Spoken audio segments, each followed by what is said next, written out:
윌셔 커뮤니티 연합 정찬용 회장이 내년 LA 카운티 2지구 슈퍼바이저직에 출마를 선언했습니다. 당선될 경우 최초의 한인 LA 카운티 슈퍼바이저가 되는데요. 기성 정치인에 맞서는 아웃사이더 바람이 일어날 수 있을지 관심이 모아집니다. 박시몬 기자가 보도합니다.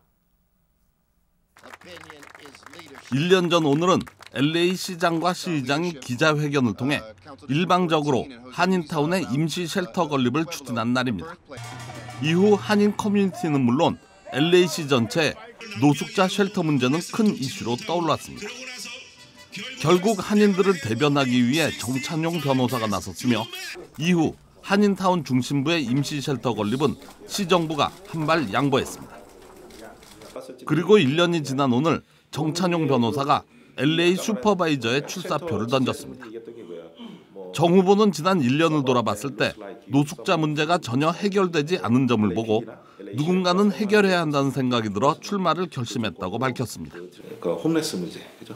해결이 되지 않는데 이 해결책은 어디서 나와야 되는가?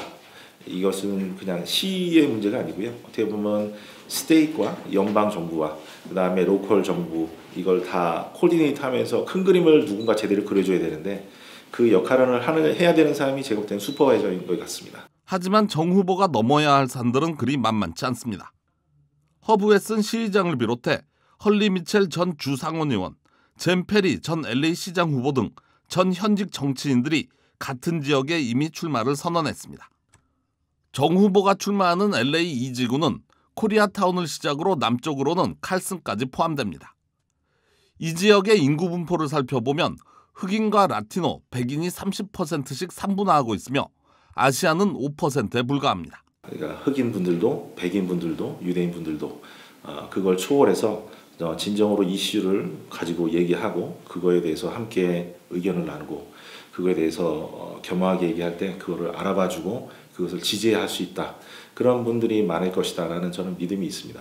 기존의 정치인과는 다르게 일반 시민으로서 앞장서겠다는 정 후보는 세상에 울림이 되겠다고 다짐했습니다. 그러니까 좀 어떻게 보면 정치인이라는 그 데피니션이 워낙에 현실에 맞게서 지어지다 보니까 굉장히 네거티브하게 되어 있는데 그러지 않을 수 있다라는 거를 저는 믿고 싶고요. 그거를 시도하려고 하는 것이고.